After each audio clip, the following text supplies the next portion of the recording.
All right, welcome to another episode of the Meat Mafia podcast. We are joined today by AOP, or The Art of Purpose, on Twitter.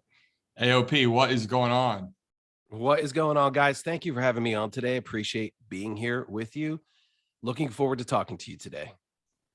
Absolutely. No, we appreciate you taking the time. And this is a special episode for both of us. We were talking right before we actually pressed the record button, but a lot of what you're teaching in your courses, Create 24/7. I know Clemenza was part of your cohort, and we both implemented a lot of the tactics that you talked about when we decided that we wanted to push heavy on Twitter in January. So we honestly just wanted to thank you for all the work that you're doing, because I think we can confidently both say that we wouldn't be where we are now without, your insight and your advice. Yeah, I appreciate it. And that's one of the reasons why I put the course together and the cohort together and all of our materials together. It's to amplify voices that aren't going to be heard on the TV, And that's the beauty about what social media is. That's what the crux of social media is. That's what makes it great. And that's what makes Twitter great, and various platforms, is that you can put your information out there without being held back by some corporate executive who's looking over all of your notes and wants you to basically spread whatever their message and whatever their sponsors want to say on the airwaves.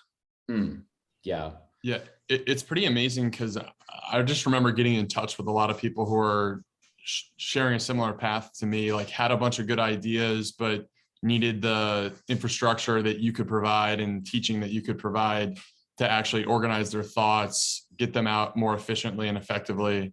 And I think that so many people could benefit just from going through like a 1-month writing course and just starting to put their ideas on paper. Even if they don't want to post it to Twitter, it's like, just learn how to write and think through some of your thoughts. I think it's a powerful exercise.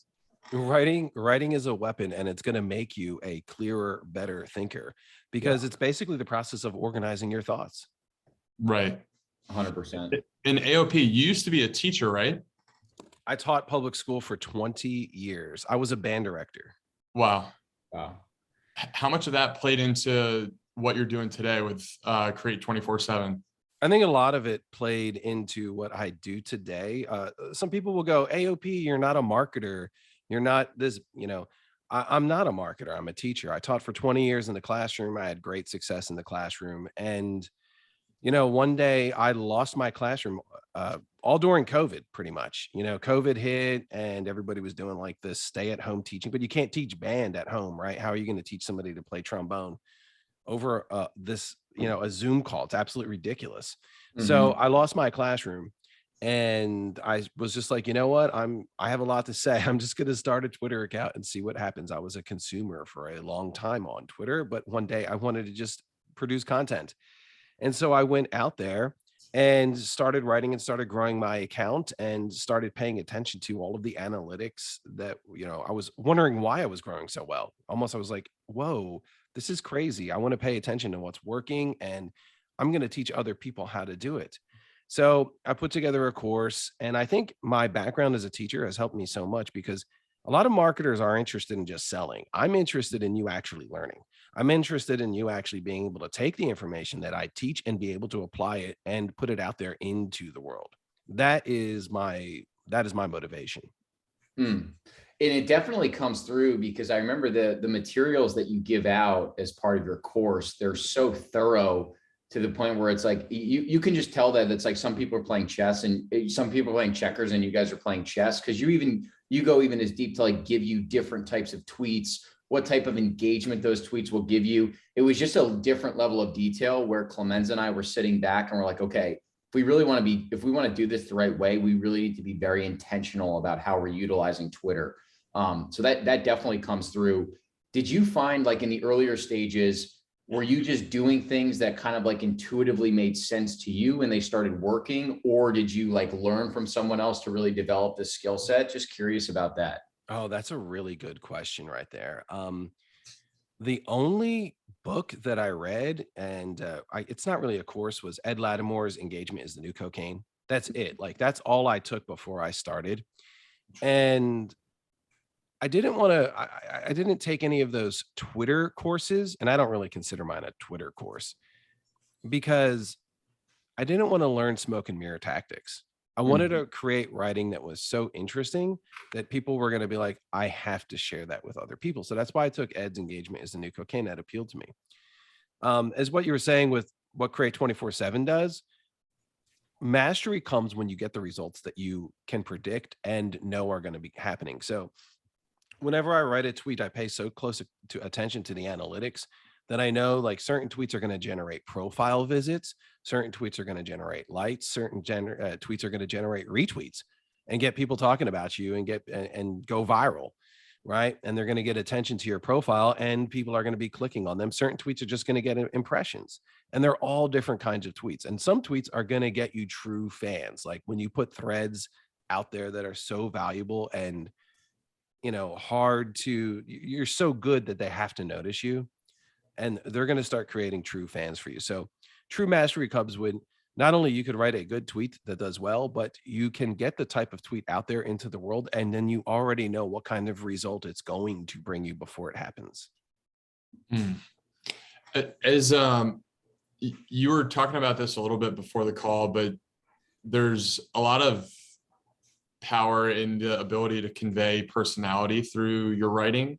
And I feel like there's a lot of accounts out there that want to convey information, but don't know how to do it in a way that has style. Is that something that came naturally to you, or were you very intentional about the style that you were going for when you started writing for your account?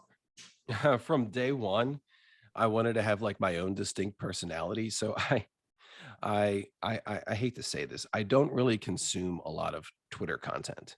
I know that's kind of counterintuitive, but I find like there's like really interesting blogs out there in the world, scientific journals, documentaries or such like that. And I'm an artist too, so like my background is my whole account kind of revolves around art as well. So I wanted to have my own distinct personality when I was going on Twitter. Like, I started sharing pieces of art with all of my tweets. And then like, as soon as I started doing that, like that became like a thing on Twitter, which I thought was funny, but I wanted to have my own distinct personality. And my account is kind of like an extension of my personality. It's not like how I am every single day. Right. It's how I get sometimes. And I'm sure you guys are like that too, right? Yeah. And yeah, absolutely. So, but when you're an anonymous account, I think one of the big mistakes people make is they start this anonymous account and they do like this generic mindset, money marketing, affiliate marketing account, and it's just boring, right? And they just share the basic things. I didn't want to do that from day one. I wanted my account to be like, when you went to it and you saw it, you would start thinking about the tweets for the rest of the day.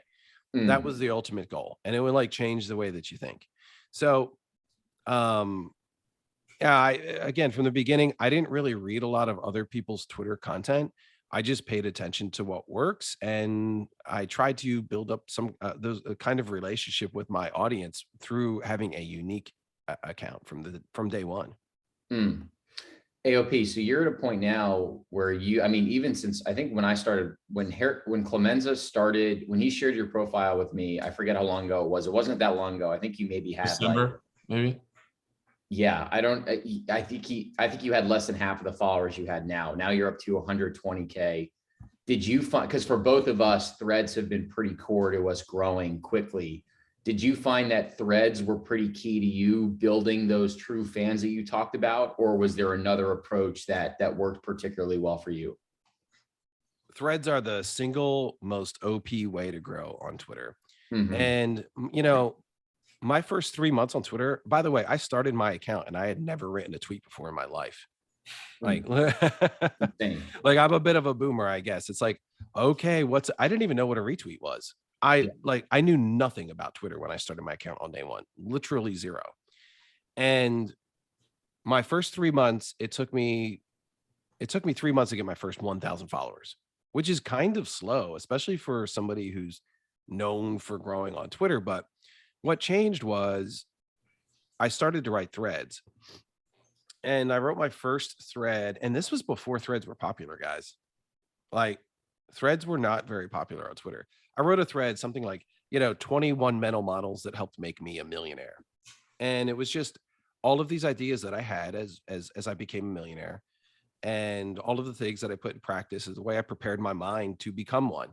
And I put that in a thread, and I gained something like 1,500 followers in one day. I like doubled my Twitter following in, 24, 48 hours.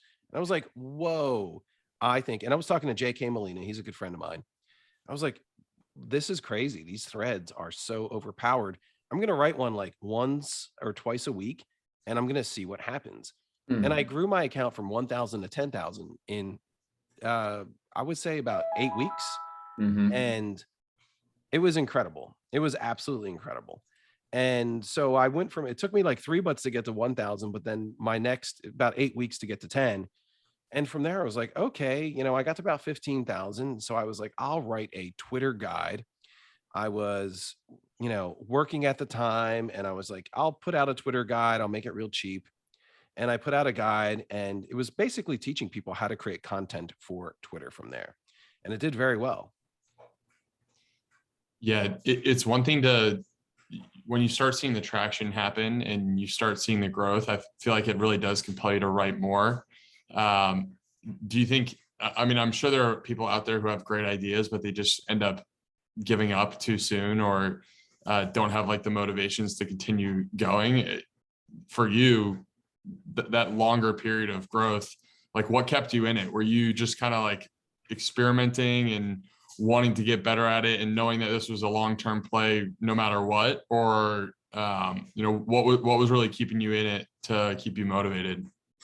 That is a great question, guys. I was working so hard in my life while I was a full-time public school teacher. That's one of the reasons why I'm an anonymous account, because I was a public school teacher during the time while I was growing. Right. Anyway, so I get this question very often that goes, AOP, like, I've been doing Twitter every day. I'm dragging, like, how are you able to find so much effort and willpower? And how are you able to get so much done without getting burned out? And basically my solution to everything is this. And I think you guys get it. I have fun with everything. Like, Twitter is a game. I don't play video games in real life.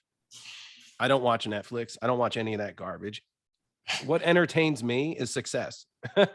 Yeah. Right? Isn't it right? Like, I'd rather get a dopamine hit by making my first sale. Right? I'd rather get a dopamine hit by growing my account. I'd rather, you'll realize that there's two kinds of dopamine hits in this world, the real ones and the fake ones, right? Like when you have a great workout at the gym, don't you feel so good, right? That's your body telling you that you need to do more of it, right? And like, you're going to feel the same when you make your first sales and when your bank account goes up. It's, I view everything through the lens. It's a party. It's the key to sales. It's the key to relationships. It's the key to writer's block. I don't feel like, oh my gosh, I got to go on Twitter today and write something. Oh man, or I'm having fun. Like, I have a crew and we talk every single day, and you're going to learn over time that it's not just about the money. It's more about having fun and learning. And once you're having fun, all of the money and all of the good things, it's all going to follow. Everything's going to fall in place. All right, AOP, I take 3 things from that. 1, have fun. 2, have a crew. And 3, I'm blanking on the third one. What was the other thing? Gamify it. Gamify. It'll come to me. But that's that formula, the have fun and do it with a crew, is basically what we've done. And makes it so easy. I mean, there's really something to that. Right. When you go to the gym, don't you work out better when you have another partner with you there and you're 100%. pushing yourself? 100%. And the same thing applies to everything, really. And when you're on Twitter as well, when you have a crew, and it doesn't have to be like a huge crew, right? You can use a large crew to find a smaller one. But I'm really into having like a large circle of friends and then a small circle of friends kind of like inside that. Ones that you can really trust and you're having fun with, and it's going to make every single day. I talk to my friends every single day, and it makes life so much easier, guys. And, when you have people that are there that you're comfortable with, you're talking to, and that truly have your back, you're going to just, the process of growth is going to be so much easier because you're having a good time. And think about this as well. I don't know if you've seen, I'm dating myself, the movie The Shining with Jack Nicholson. Oh yeah. Right. There's so many lessons in that movie, but for the one that I want to talk about there is that he stops having fun, right? He goes crazy because he's all he does is work. There's Mhm. no all work, no play, right? Yep. And it kind of, you know, bleeds into his life where he snaps. But if you're and people these days are so tense too, guys. Like people have lost their sense of humor, man. Like for real. Definitely. I mean, like think about it. Like regular people, you know, no offense if you're a regular person and you're listening, okay? But most people, like I grew up in the 90s and it's like people used to joke around and they used to say stuff that would get you so canceled these days. It's not even funny, right? Yep.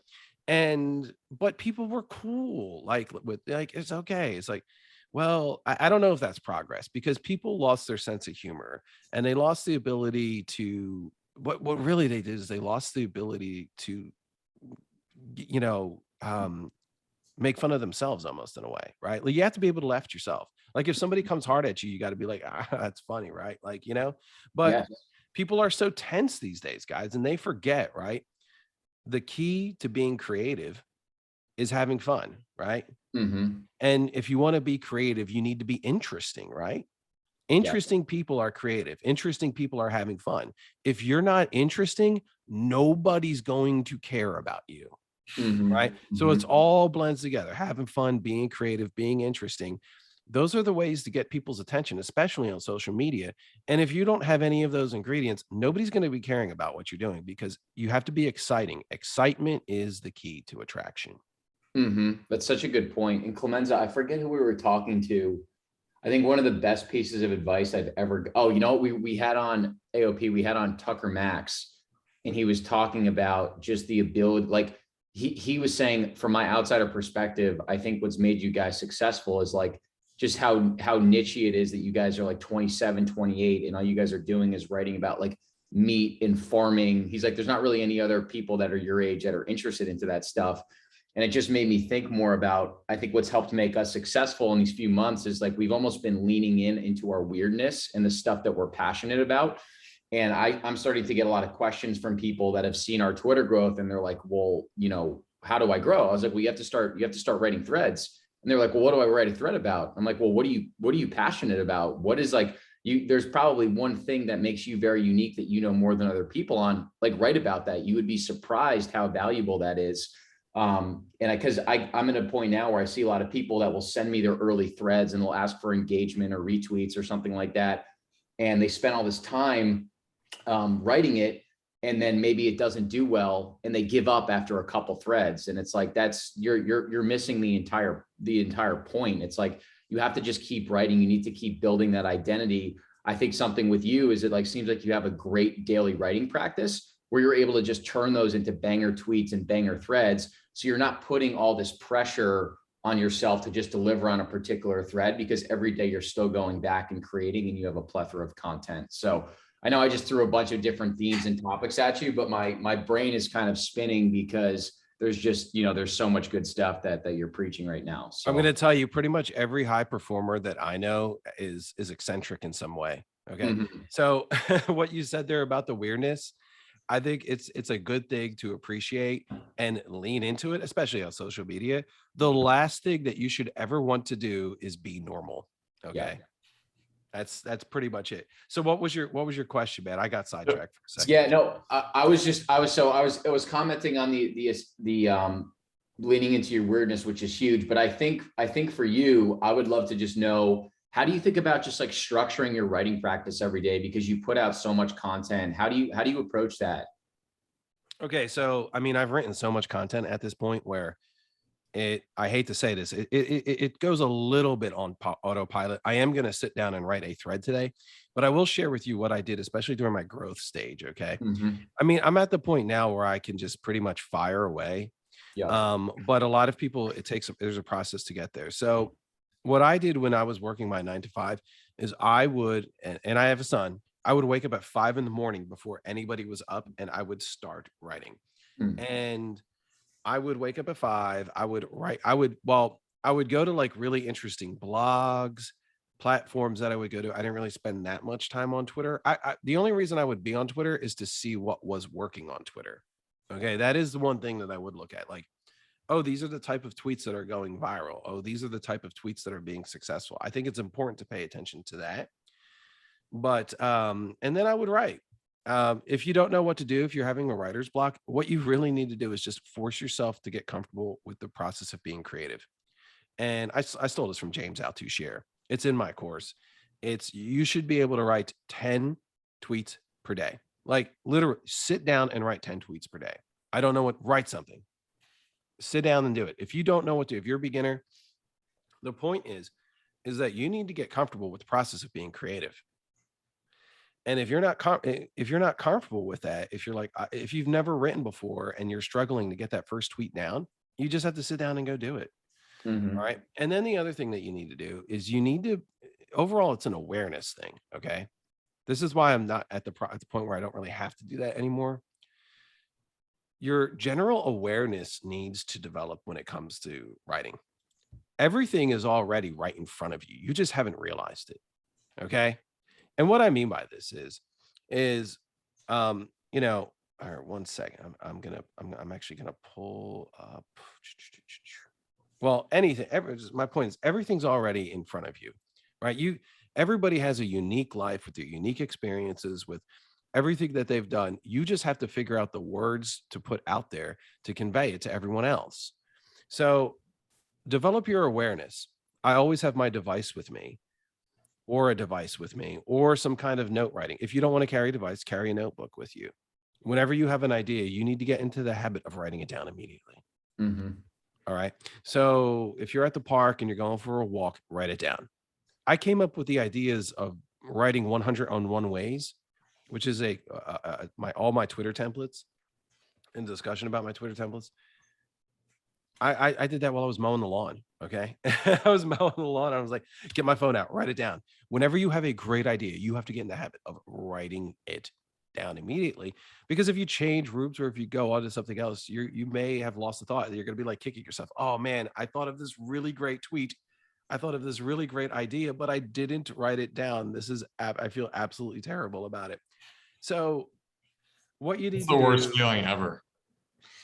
oh, you guys know how it feels, right? And you the point is you're gonna get cocky too, right? You're gonna be like, oh yeah, I don't need to write that down.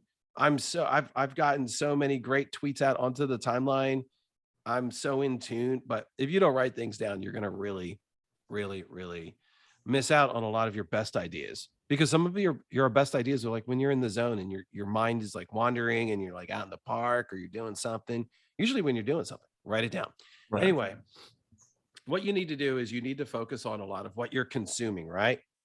You are what you eat, right? I know you guys believe in that. And as an artist, I believe in this deeply. All right. It's like I only listen to good music. Okay. Like I'm a classical music jazz snob. All right. Because I only want to consume the best. That's it. And the same comes with content creation. I don't consume garbage. So what I do is I focus on, I mentioned this earlier, rare and obscure blogs that I find interesting. By the way, good content to me is defined by something that makes you think. Mhm. Okay. It's not a quick dopamine hit, but it's like, think of like what your favorite movie is, right? And you don't have to say it, but think about what your favorite movie is. I bet like when you left the movie theater after the first time you watched that movie, you were like, man, I cannot stop. Like, man, Rocky 4, I cannot tell you like how he beats So it good. sticks with you, right? Like that montage, right? Yeah. Mhm. But whatever it is, it doesn't matter what movie it is, it's going to stick with you. That's good content. So you can find it like in rare and obscure blogs, scientific studies. And another thing is that one of the reasons why you need to have a great circle of friends is that they can be the inspiration for your tweets as well. Right. So be aware of these interesting conversations you're having with your friends. I bet while we're having this conversation right now, we've probably had like 20 tweetable things that we've been talking about during this. When you're having interesting conversation with your friends, you might be able to turn those into tweets. What are you guys talking about? Because if you're talking about it as a group, there's a high probability your audience is interested as well, because they're probably the same kind of people-ish, right? Mhm. So just become more aware of what you're consuming. So after you watch a great movie or something like that, ask yourself, what did I learn?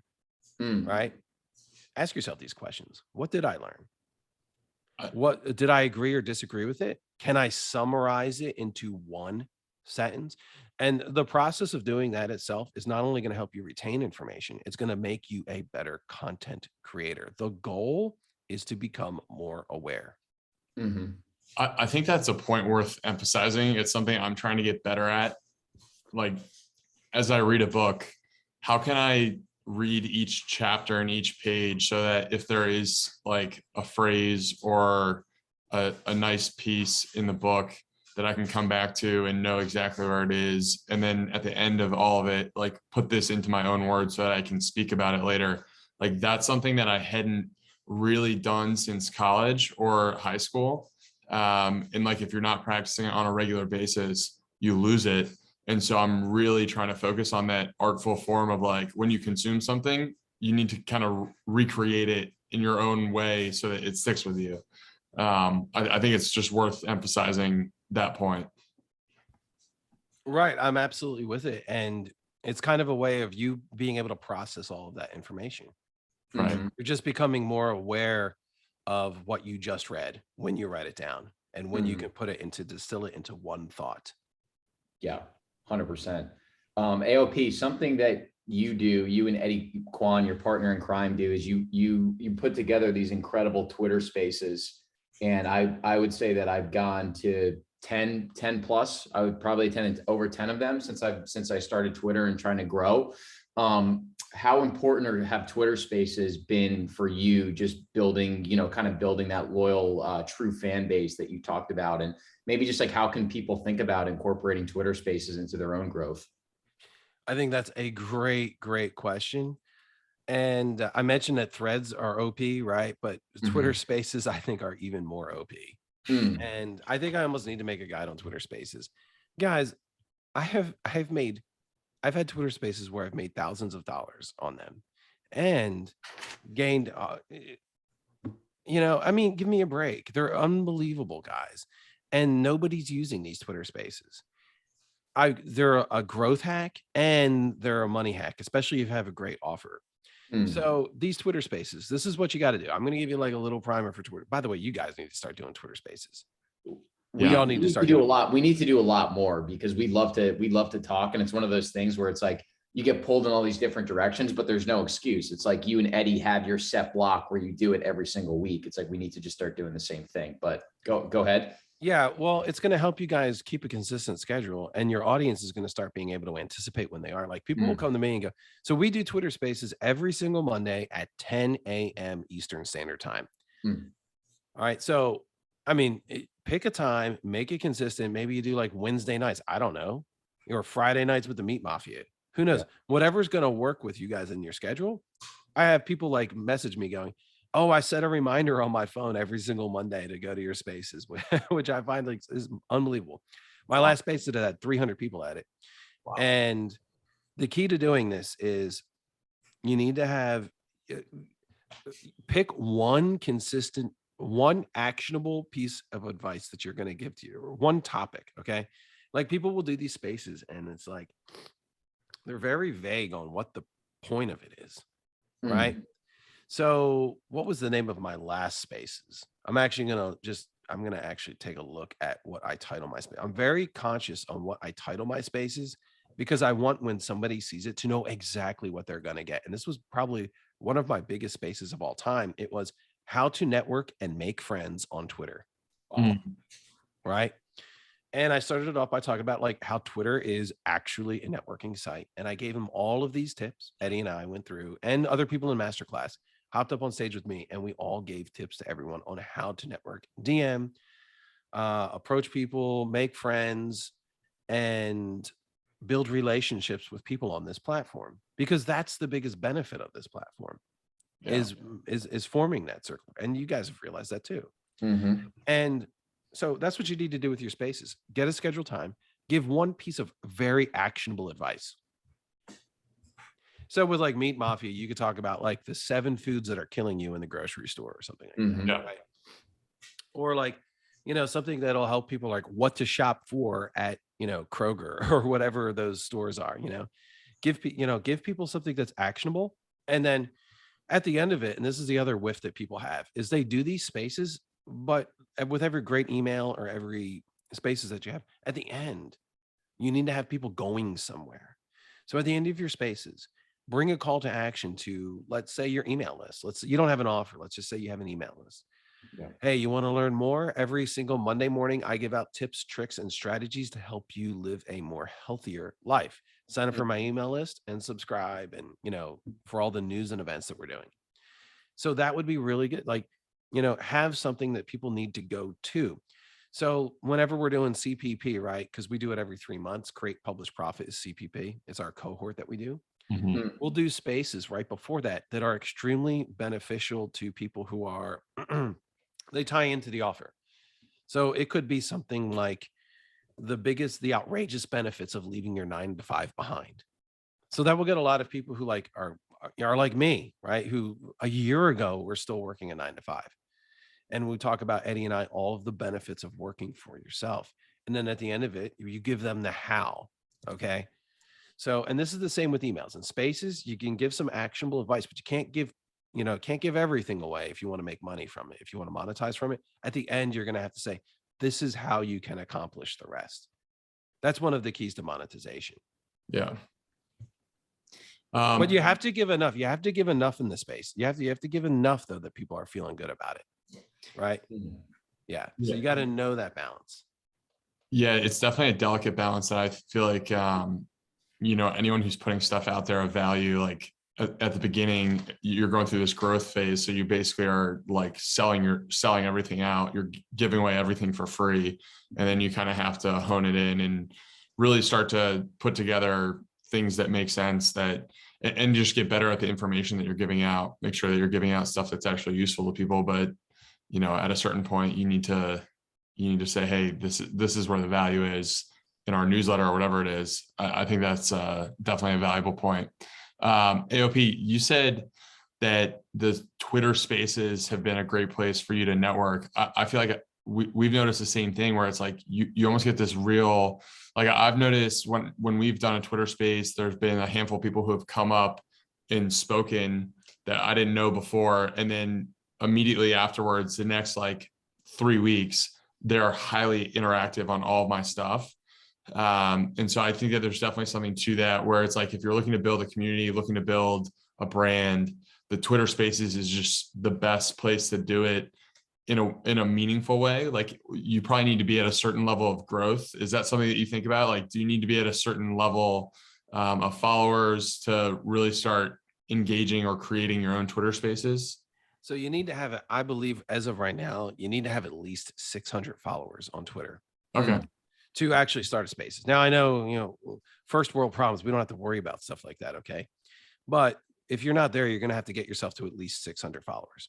Yeah. And then what I would suggest you do, this is another aspect of Twitter spaces, is that I have a co-host, Eddie Kwan, and I let other people who are big accounts, and actually I let everybody in masterclass hop up on stage with me, or people that I know. Like, I would let you guys up there too, because you went through Create, Publish, Profit, and I know you guys.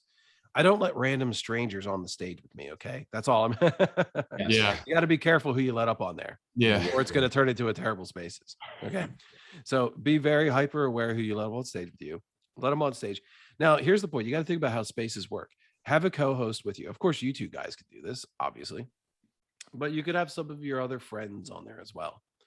And this is why you need to do it. Okay. When somebody's on stage with you, when one of their followers goes to look for spaces or goes into the search, they will see your spaces at the top. So having somebody on stage with you is almost like a retweet from that person. Very interesting. Yeah. Okay. So it's kind of like a growth hack for spaces. So don't do a spaces where it's just you on stage or only your followers are going to see it. Do a spaces where you have multiple people on stage, and then not just your followers, all of their followers will see it as well. Right. Yeah. Yeah. That's, so I was just lost in thought thinking about like things that could apply to us, but like, I do really think that like having your own network and like being able to use that network in a Twitter space format, exactly the way you've done it, it gives you that multiples of leverage on top of just your own singular account doing a Twitter space. Right. And it makes the spaces more dynamic as well. Right. And you guys get this. There's 3 of us talking right now, which is better than 2, in my opinion. right? Definitely. Yes. Because people are going to kind of come at it from different angles, and maybe one of you guys is like, oh, think about it like this. It makes the conversation much more interesting when there's a group of people talking about it. So Spaces is that opportunity. You know, my last one about networking, I had 7 people on stage, and I'm hyper aware to make it about them as well. So yeah, I know people are there to hear me talk, but I also want to, like, I'll kick it to somebody else on stage, like, hey, what do you think about this? I know that you're an expert in this. What do you think about what I just said about XYZ? Invite other people to talk. And, you know, Spaces is all about having like this great conversation. It shows, guys, I know it gives another opportunity for you to make connections with your audience in a way that a tweet's just not gonna it's just not gonna happen with a tweet. You know, Mhm. you're limited by the characters. You're limited by so many can read a tweet different ways, by the way, too.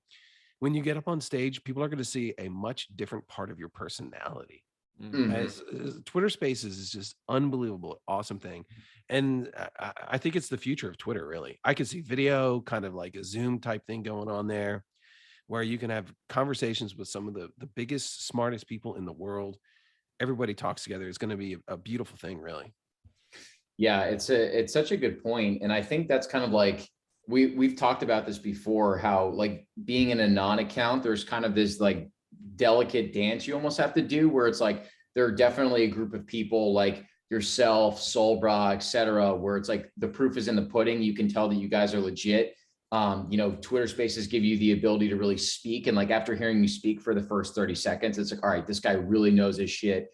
He's authentic. He was a teacher. Now he's making, you know, multi 6 figures online. He knows what he's doing. And then there's also this group of anon accounts where I feel like the proof, like it's almost like the persona that they built doesn't actually match the product behind, you know, who's behind the screen.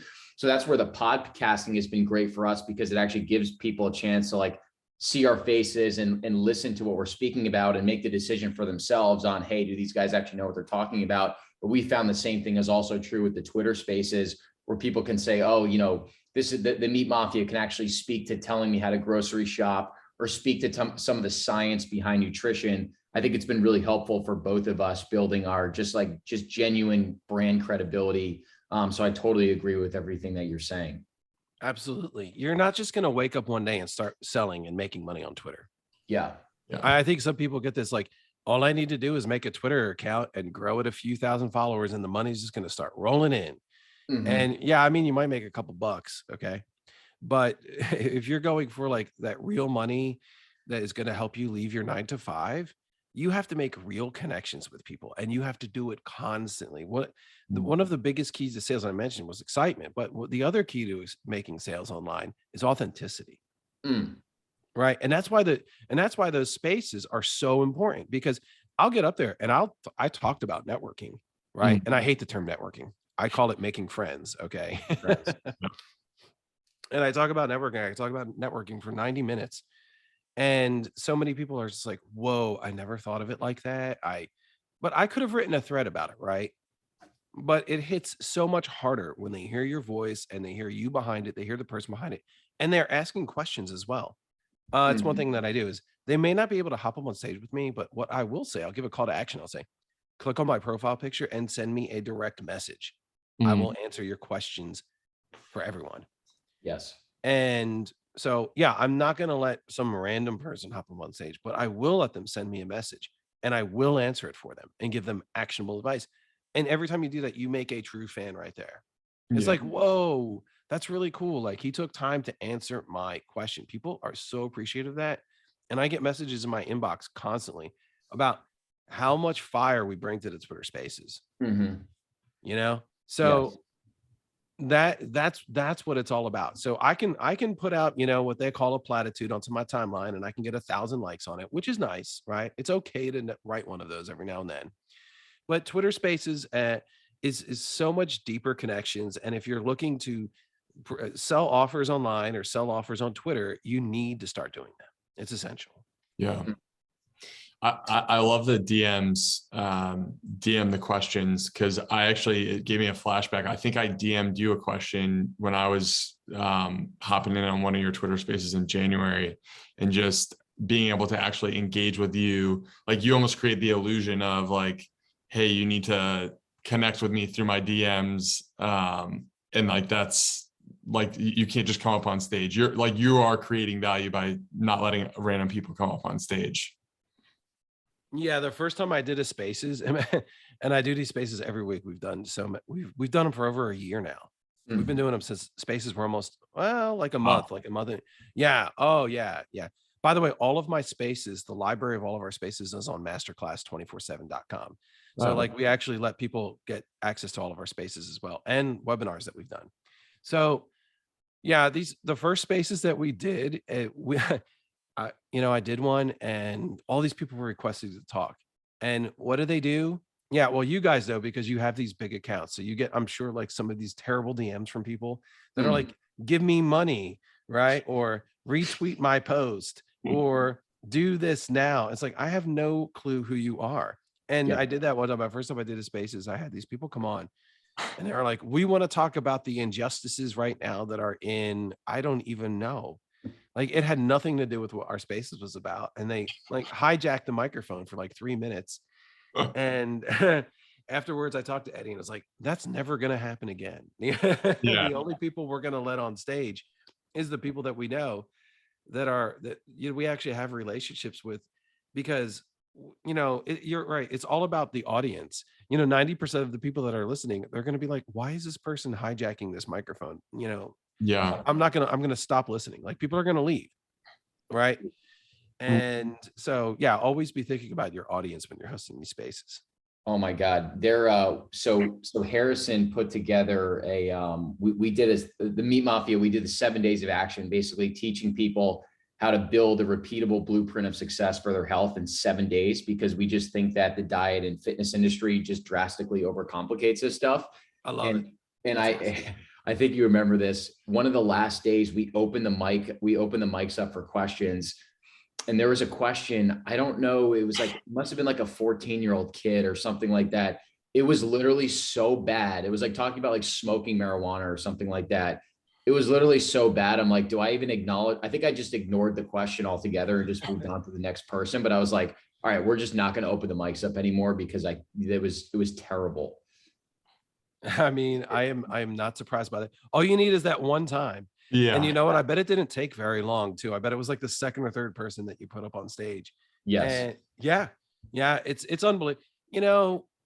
It's shocking. My DMs, I was almost thinking about writing, and I don't want to write a thread about the worst DMs I've ever gotten, but I was thinking about writing an email. I show up in there. You might show up in there. Yeah, Clemenza, I'm gonna put this but what I do is this is me. I mentioned this earlier. Be hyper aware. There's content all around you, So why don't I turn these terrible DMs that I've gotten into actual content? I thought about writing a thread, but I hate doing like the bad vibes.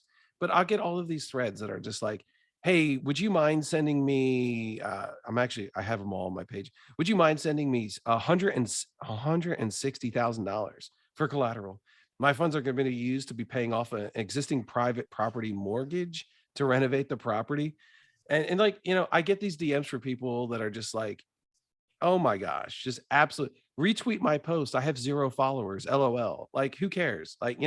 So yeah. These people are coming on the Twitter you get all those like, hey, or hi, these DMs all the time. It's unbelievable, guys. Yeah. And especially when you have a big account, I just ignore them all, but I may wind up turning them into like a really tasty email and just like take a look at the worst DMs of all time that I've gotten. That'd be a good email. Yeah. It's actually funny because we've both talked about this before. I was looking through my DMs with you, AOP, like when I first started writing threads. And it was funny because I think in the beginning, I was kind of just like sending you my threads and just like saying, oh, like I created this on grocery shopping or whatever. And it was like, you were like, okay, cool. Because from your perspective, it's like, all right, well, why is it like, I don't know, you're probably like, this guy just wants me to retweet it or engage with his shit because I'm a big account. And then I started getting better at like saying, hey, I incorporated these principles from Create 24/7, would love just like any quick feedback that you have on it. And I could literally see a change in the way that you would respond, because it's like, you're getting more tactful and you talk about building friends and networking the right way. Twitter is such an amazing platform for that, but most people don't go about it the right way. It's like, these big accounts will respond, but it's like, think about what is the other person getting from this? Or like, how can you kind of like thoughtfully reach out to them in a way that actually gets their attention and wants them to interact with you, knowing they get thousands of DMs every couple of weeks. Yeah. I mean, I'll get all these DMs saying like, hey, can you help me with this thread I'm writing? And it's like, I have no idea who you are. I'm so busy. You know, my life is busy in a good way. I don't have time for this, you know? So I do help people that are customers. Like if they're like, hey, I did this, and you know, I'll help them out a little bit, you know? But sometimes, and look, as if you probably noticed, it's okay to charge for what you're doing. Yes. Okay. And I think that there's a lot of, especially in the health and fitness, like there's a lot of people that just want free stuff. But I'm going to tell you, as a public school teacher, you want to do people a favor and charge. I think that's one of the problems with public schools, that it's free. Is that if people had more skin in the game, they would take it more seriously. Yeah. So it's okay to charge for what you're doing. Yeah. AOP, can you unpack the concept of skin in the game? Because I think that's one thing that is really important for one, like creating inspiring work, but also just staying motivated. I know you've said you quit your 9-to-5 job and now you have the ultimate skin in the game. So I'd just be curious to hear your thoughts on that. On quitting my 9-to-5? Yeah, quitting your 9-to-5 and then really just like being in alignment with everything that you're doing with your business. Okay, so I quit my 9-to-5 it's been about 1 year from now. And I released my course in November of 2020. I was teaching. And my first month when I released it, I made more money from my course than I did as a public school teacher. That was my first product. And I didn't know what the hell I was doing. I had no clue really on like how to sell it. It's been one giant learning experience, really. Yeah. And it sold really well. So I guess I was doing some things right. But again, like, so I was like, okay, is this just a one-time thing? Or is this like, you know, going to continue and continue and continue? And the next month I made a little bit more. And then the next month I made a little bit more. And after a few months, I was like 150% more of what I was doing as a teacher. And I was like, man, I'm just making things up as I go along, like just taking notes. People like my stuff. For some reason, everybody's buying it. That's cool. And, you know, I made the decision. Look, guys, I'm just going to flat out say, I'm already financially independent. Okay. Yeah. Like I haven't even talked about that, but I became a millionaire when I was 39 through investing. And I had, you know, that's a whole nother story, but I was already in a position where I could take a risk like this. And I think that's one of the reasons why I was successful, is I didn't have like this it was self-driven North Star. Like I want to do this for XYZ. It wasn't just there so I can make money. Okay. That was not the underlying reason. That was one reason. But around March, I released a masterclass. The Create 24/7 was selling so well that people were asking me, hey, I'm in, you know, you guys know there's engagement communities out on Twitter. Okay. And so many of them are bad. There's so many of them are bad. So I know a lot of people don't know about that, but if you have like a serious account, like these engagement groups will try to find you and recruit you and try to get you in, and they're terrible. So people would come to me and be like, can you start an engagement community, please? That's more that like, and like you could tie it into like the course Create 24/7 and we talk about Twitter all day. And I said, no. I said, no. I was stupid. This was I made so many mistakes, guys. Rule number 1, always listen to your audience. Okay. If your audience is like pounding the table telling you to do something, you do it that day. Yeah. Okay. And I was like, no, that sounds ridiculous. I don't have the time. So what I did was I finally was like, okay, I'm going to try this out. I'm going to do it. I got a few of my friends with me, Save Your Sons, Eddie, all those guys. And we started Masterclass, which is basically a community based on the course Create 24/7. And I think as of right now, Masterclass is number 7 on Gumroad. Wow. Wow. Yeah. Insane. Isn't that insane? It's unbelievable. That's awesome. And yeah. It's growing. We have three products in the top 15. Wow. I think Create, Publish, Profit is 9 or 10. And then Create 24/7 is 14 or 15. Dude, congrats on that. That's amazing. Oh, it's unbelievable, man. And so masterclass grew, and we have some like 400 something members right now plus. But I listened to my audience. I gave them what they want. And then once masterclass started going, I was like, I'm just going to leave my job. Like, I've got the course, I got this community, and there's no reason for me to stay. Basically, I'm losing money staying at my job. Right. You see, that's the point. That's the point that you're going to have to get to, is where you realize you working that job is basically screwing yourself over. And once I left my job, I started making so much more money because, guys, I was doing all of this like 5 a.m, coming back from work, tired, staying up till 10 o'clock every single night, working every hour, and then crash, wake up, work all day. And I just did it because I knew what was there was just so worth it. And I loved what I was doing. It never felt like my job felt like work, but what I was doing on Twitter and what I was building never felt like work. It felt like fun. Yeah. And because it was what I really wanted to do. That's And yeah. Sorry, So- I didn't mean to cut you off. Go ahead. No, it's okay. No. So I left in June of last year, 2021. And I mean, it was weird, guys. It was weird. Like, people thought I was crazy or something. Like, they're like, what? You're leaving your job? And I guess like some people I worked with were like, yeah, I guess he's like financially independent. And, they had that suspicion. So he's going to do something else. And people would ask me what I do. Like, hey, what do you do? I can't explain it. I don't even know what I do. Like, I hate saying I'm a social media influencer. Like, I hate saying that. But I guess like I teach people how to use social media at the crux of it all. And so it was kind of awkward. And I'll tell you this, guys, like, this is really weird. I'll touch on this since we're talking about this right now. And I hope that all of you guys, and if you're listening, I hope you one day form a business. It doesn't have to be on Twitter, but an online business that you run, or start your own business anywhere, whatever. I hope that you have that feeling, because it is the best feeling in the world. You all ever see Shawshank Redemption? Yes. Oh yeah. Where Andy Dufresne gets out of the pipe, the sewer, and that's how I felt, guys.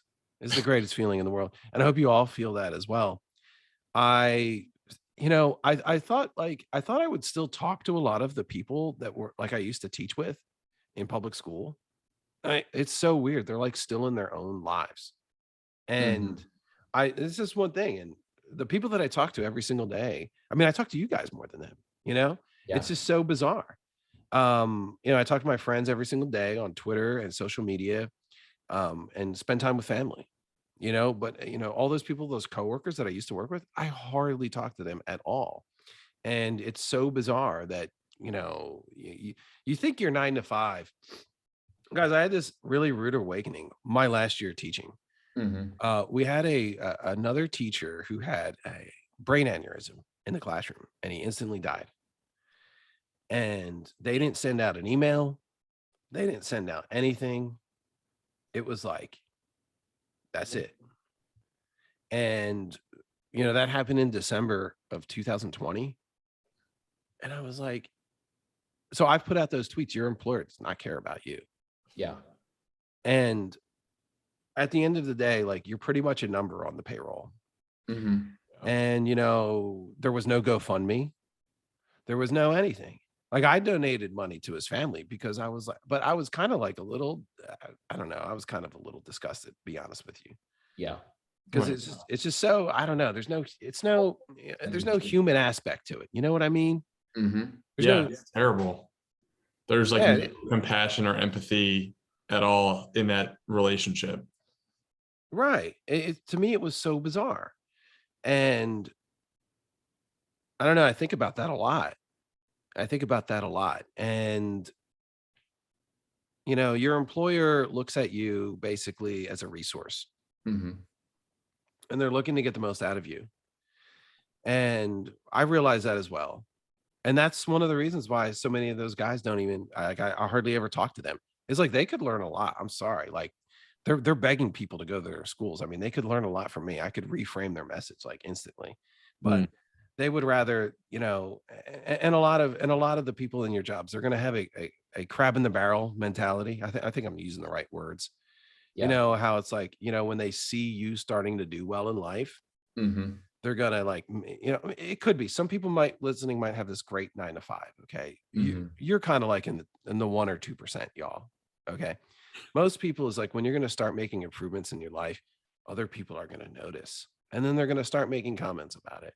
You know, so what you got to do is you just got to power on. That's why you got to find your people. That's why social media is so powerful. That's why Twitter is such a great networking site, because you're going to link up with the right kinds of people who share the same values, and you're going to work twice as hard for them.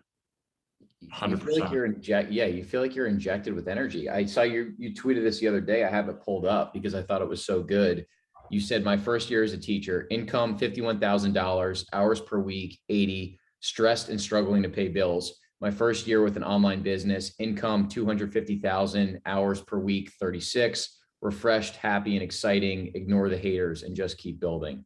And I thought that was so powerful. And I feel like that tweet really embodies your ethos and what you try and pump out to the world and your messaging. You're going to get a lot of haters too, especially when you start to monetize online as well. You know, I remember the first time I tried to sell something to my email list, I got like 50, 60 unsubscribes that day. And it's like, well, what were you there for? Just like, it's okay. I'm still giving value. Like, you know what I mean? I still do these spaces. I put so much effort into it. I think it's okay to ask, right? Yes. I use this 80-20 rule. Like 80% of the time you're giving value, and then 20% of the time you can ask. So even with it as a teacher, right? You know, my income as a first year teacher, that wasn't my last year. It was my first year, was $51,000. I would work so hard at my job, guys. And I'm not kidding. I used to work 80 hours a week, right? I told you I taught band, right? It wasn't just teaching. And I live in Texas too, where it's like ultra competitive. So, you know, when I was teaching, I was there at my first program. I taught like at a magnet school, right? And it was world class. Like we would be invited to contests all around the world, and we would take our groups to perform. And I was working 80 hours a week. And then, you know, after my 4th or 5th year, I realized, wow, I'm not getting paid any more money for doing all this extra effort. In fact, other people would leverage my efforts for promotions. Like, you know, that is the way. Isn't it unbelievable? And I'm sure that's happened to a lot of people. Yeah. And it hit me. And I tweet about this as well. This is like a very counterintuitive thing. I talk about how you should be working less at your 9 to 5. I've mentioned this a few times, because once I realized this, then I started to become more powerful. You shouldn't be going all in at your 9 to 5, because your 9 to 5 is going to be taking advantage of you. If you do that, it's very unfortunate that happens. So once I started to cut my hours down at my 9 to 5, now that was my first year as a teacher. I worked 80 hours a week in a minute, but I came to a point where I requested a transfer. I refused all promotions, and I cut my hours down to 40 hours a week, where I would leave at like, you know, I'd go from like 8 to 4:30, and then I would leave. Okay. And I would do quality job while I was there. But what I started to do on top of that, and this is how I became financially independent, was I started to do side hustles like crazy. I went all into it. And then it would take all of the money that I took from our side hustles, my wife and I, and we slashed all of our spending. Like we went really hardcore. Like it was crazy, guys. And we invested every single dollar that we had. And we did this for like, you know, 7, 8 years. And we were playing the long game. But it was worth it. Like the person who goes to their job and puts every single ounce of energy into it, and is not going to be the person that is going to be starting the side hustles on the time. Okay. You need to almost think of your job as that it works for you a little bit in a way. And I think some people are starting to catch on to that. That's one thing that I see with, like, you know, all of like the great resignation stuff that's going on. There's some bad aspects to it, but there's some good aspects to it, where people are starting to realize, like, is it really worth my time to get paid 15, 20 hours so that my work can get leveraged by an employer? Yeah. Well, how about you start something instead?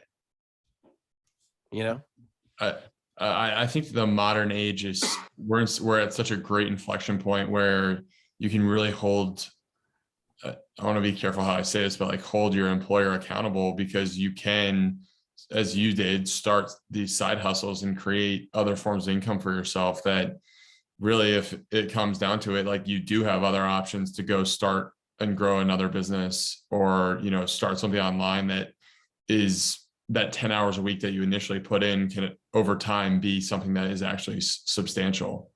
There's a lot to it. Yeah, absolutely. I'm totally with you with it. And, you know, your employer is going to, you know, as I said earlier, I saw someone have a brain aneurysm and it was just like, you're gone the next day. That is pretty much how little your employer cares about you. I mean, that's it. So, you know, surround yourself with the right people, build an online business, and it's something that you can leverage. And the internet is infinite leverage, right? Building an audience is infinite leverage. Infinite leverage. Absolutely.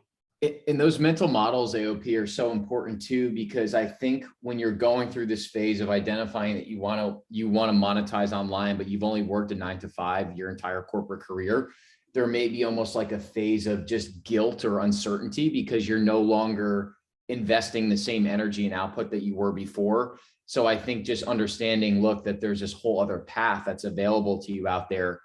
And like you mentioned, you know, if you died, your employer probably won't even email out about it. They'll have your spot filled in a week. It's just important to have those mental models just to remind yourself of what the right path actually is, and just realize that, you know, you're on your new journey and this other path is what you're meant to do, and let the job work for you. Don't work for the job.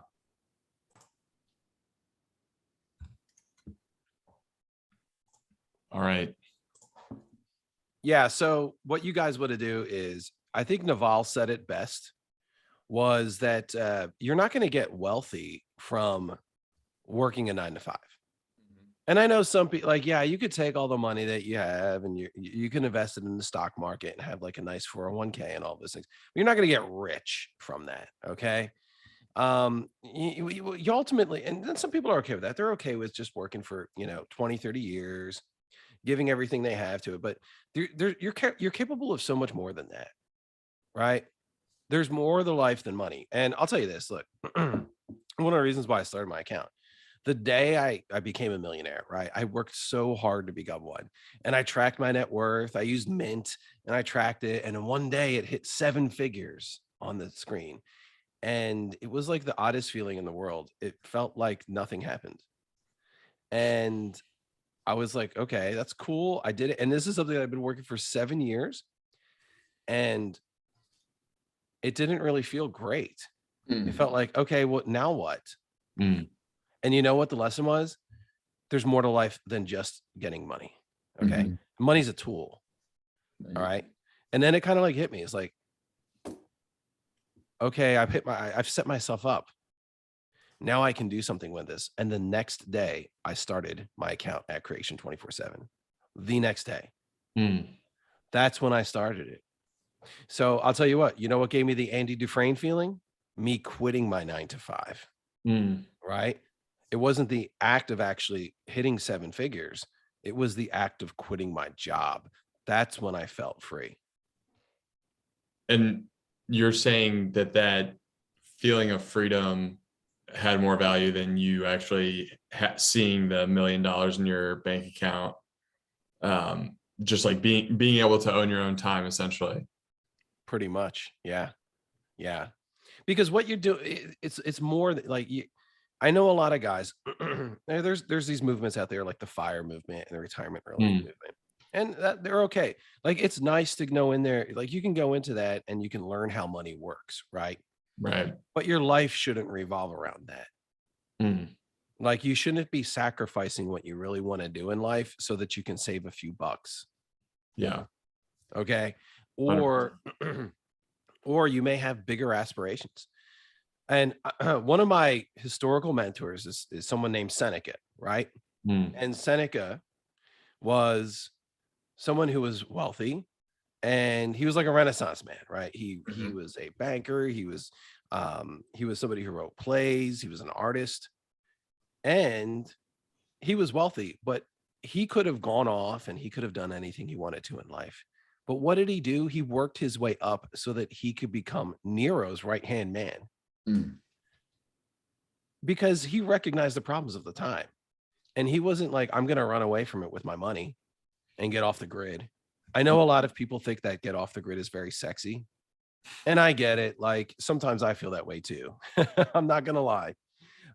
Sometimes you're just like, I just want to get rich and just get off and lay low. Mhm. That's good maybe while you're actually building wealth to kind of lay low. That's not a bad strategy then, keep things to yourself while you're coming up. But ultimately, your end goal should be to influence what's going on around the world. That's the whole point of you becoming wealthy.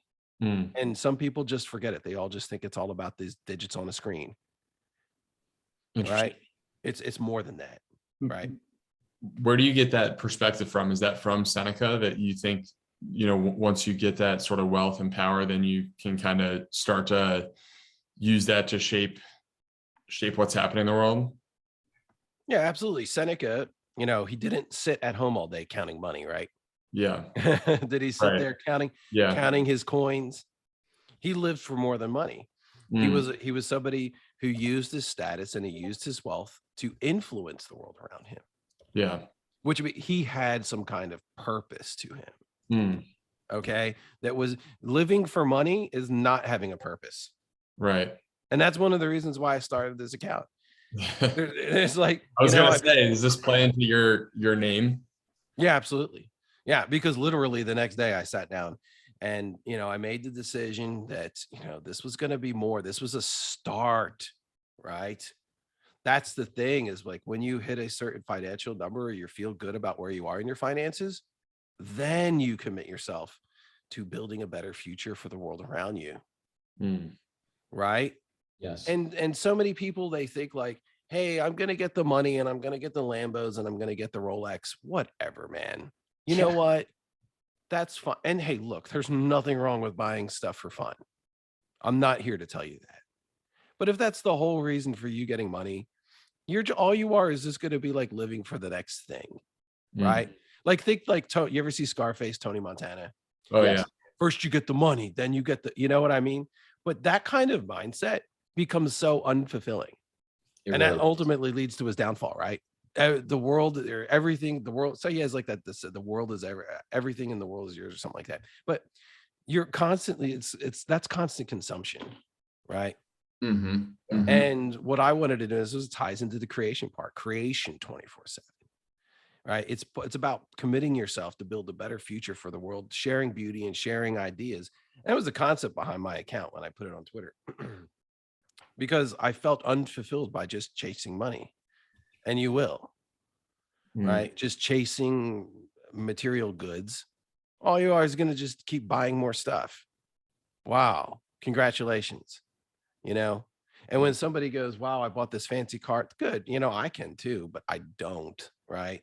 Because it's not about that, right? It's about something much bigger in life, you know?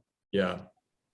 And that's a great part about your story too, that I don't know how many people fully understand that. Like there might be a misconception that like you've become financially independent off of your Twitter and that led to you breaking out of the matrix. But like you mentioned, you were doing these side hustles with your wife for years and turning that into a 7-figure net worth. So you were already financially independent. Now you're at a point where it's like you've taken all your creativity, your writing, your thoughts, and you're making more money than you ever did as a teacher exponentially. And now you're helping to like almost inject that beauty into the world because other people are seeing your content. They're implementing it like we are because we want to change the food system in the way that people eat. And it just has this incredible exponential effect. And then you feel purpose. You're almost like answering your calling. So it's a pretty amazing system that you've set up for yourself. And it just, it kind of is like caught on like wildfire. Yeah, I appreciate it, man. That was the whole point. The whole point from day one was almost to go into like the weird side, the awesome side of social media. Mm. For long, I thought about this for a long time about consumption and creation and the beauty about, most people, they're just passive. They sit home, they get home, they work a hard day, they turn on Netflix and they get told what to think. That's what Yep. it is. Yes. Okay. Right. 100%. They're not tapping in their creative instincts. And the beauty about social media is that you don't have to be approved by some suit somewhere else. And, you don't have to have a blue check, right? Yep. It's literally, it's like anybody can walk up to the plate and take it and swing the bat. It's up for it. Anybody can. And this is the beauty of it. The quality of the ideas and what you say is what propels you. Mm. Yeah. Right. Yeah. Yeah. Percent. It's not about it's not about, what college you went from. A lot of people go, oh, I got challenged a lot as I was growing. Like, what are your qualifications? Who cares? Yeah, who cares? Those are my qualifications. By the way, I have a master's degree in education. Okay. But I rarely talk about it because it doesn't matter. Mhm. The only thing that matters is your ideas. Right. That's the beauty. So I actually wanted to level myself with everybody. So that's the beauty about social media. And that's the coolness of it, is that so anybody can get out there, they can start sharing their ideas. Other people are going to look at it and go, that's what is right. Not what I see on the TV, not what I see on CBS News, not what I see on CNN and the commercials. Think about this, guys. This is what I decided. And one of my earliest tweets was that, I don't know if it's still up, but one of my earliest tweets was, you got to take in mind that trillions of dollars are being spent to influence the way you think. Trillions by the world's smartest people. So on one side, you've got trillions of dollars and the world's smartest people all trying to influence the way that regular people think. And it's down to a science. And they're literal scientists. They're behavioral scientists. And if you guys don't know this, I've studied psychology for years, part of my master's, right? I want to say his name is Watson. Dr. Watson, right, was a person who worked for Johns Hopkins University, right? This is like in the early 1920s.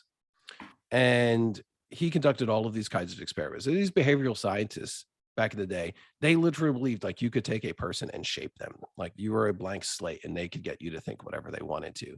Those people were actually hired by advertising agencies. They like sold out of their jobs and they went right to work on, Madison Avenue. A lot of what you see for advertisements, what modern day advertisers were basically buried in foundation for behavioral scientists from the 1920s. So literally, you have to tell you're what you see on the TV is literally the smartest people in the world on one side. And then you've got social media where it's guys like you, it's guys like me, and Create 24/7 who are just like, we're going to arm ourselves against this by going through the act of creating and understanding our own thoughts. It's so good. Yeah, we've had a few really good podcast guests come on, and one of them was the author of this book called The Dorito Effect, and he basically talks about your point exactly, but in the context of food and how there are these food scientists who create food that you can't, once you have even a moderate addiction to it, whether it's a soda, a bag of Doritos, chips, all you name it, everyone knows what they are. You're hooked because they've made it scientifically addictive. It's not just a piece of fruit that you're reaching for. They're making you obviously go for the flavor profile of the food, the packaging of the food. Like it's all just a science. So I think that that relates and resonates with what we're trying to do too, for sure. Right. A Cheeto is like literally engineered so that you keep eating it, right? And you take a look at the back, there's like 500 ingredients, right? It's crazy. And you can't even pronounce half of the words that are there. Yeah. And all of those have been designed in a test tube. It's test tube food. All of it has been designed in a test tube to keep you addicted to it. And, they'll even prime you with advertising. Doesn't Pringles have bet you can't eat just one or something like that? Yeah, it's Lay's. 100%. It's Lay's. Okay. Yeah. It's a great slogan. It It's really amazing. is. They're literally goading you. They're telling you what their intentions are. They're not even hiding it. But you can't eat just one, sucker. Like, and then you eat one and you're like, man, they were right. This is so good. I'm going to eat more. But that's how people work. You have to understand influence to arm yourself. Yeah. You have to understand influence and psychology to arm yourself against the modern world who wants you fat, broke, and stupid. Yep. Yeah. It's true. AOP, I had a question I wanted to ask you about the future of Twitter. So this is gonna be a little bit of a shift, but I'm just curious to get your take, seeing as you're so influential on Twitter and have built a business off of it. How do you see some of the headlines? Obviously now there's potential change ownership, but where do you see the opportunities for Twitter to grow and make it better for users and people like yourself? This is a good question, and I've thought about this quite a bit. I wonder what the future of Twitter is going to be like, and it can really go down two paths, where it kinds to sell out and becomes a little more corporate-y-ish, like YouTube's going down that direction and will most likely continue to go down that direction, where it's basically turning into like TV on YouTube, but there's still good stuff on YouTube, of course. I think if Twitter wants to do things the right way, they're going to support the solopreneur-esque type people. And that's what they should be doing. They would be making so much more money if they decided to do that as well. Imagine like if Twitter had these people that were making it just as big as they were on YouTube. And that's starting to happen a bit, right? Well, then that's going to attract more attention to the platform. And there's going to be more people that are interested in doing it. Like I taught public school for a while. Oh, the kids would be like, I want to be a YouTuber, right? And some people think that's a bad thing. I think it's not such a bad thing if it's done right. But the future of Twitter, if they want to do things the right way, it's going to lead into more authenticity, more of these like spaces type things, live spaces, Zoom type-esque things, be able to like let you do spaces on your computer, which I would really like. And what I think they ought to do is they ought to let you sell directly on Twitter.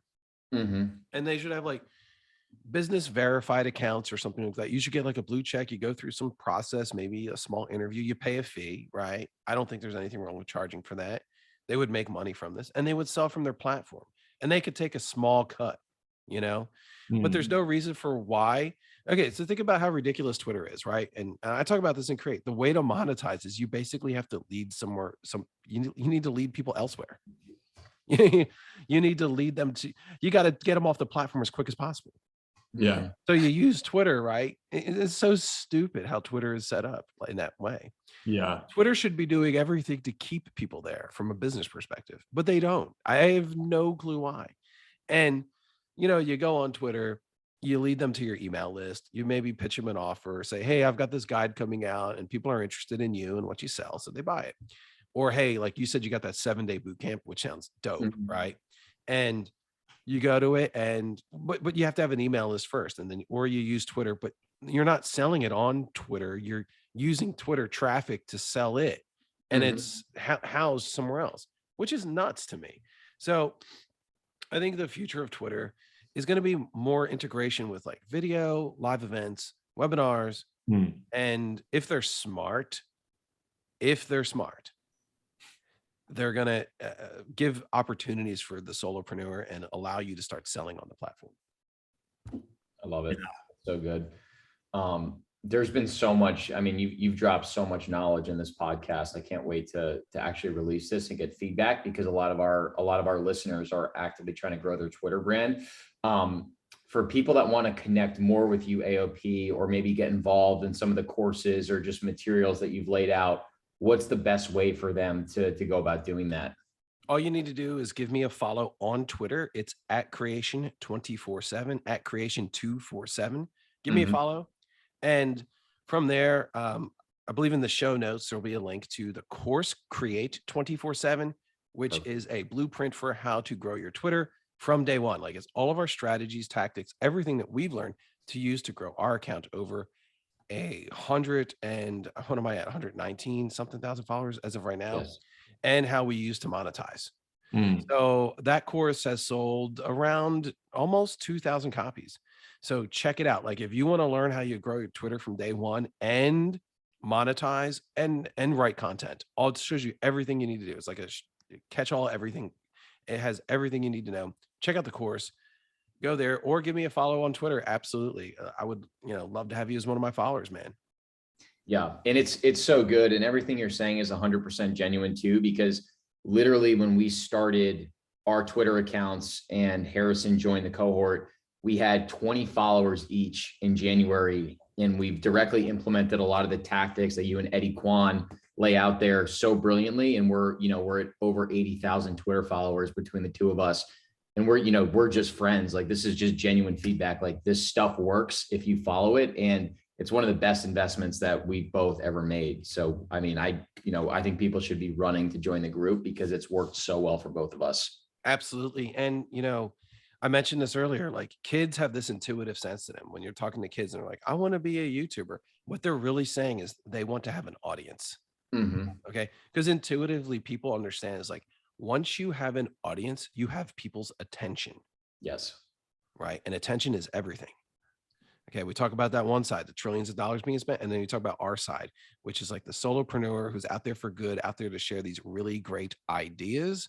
You need to have an audience to do anything. So Create 24/7 is the course that is going to teach you how to build an audience on Twitter. There are some Instagram and LinkedIn modules as well, but it is a content creation guide that's going to show you how to grow.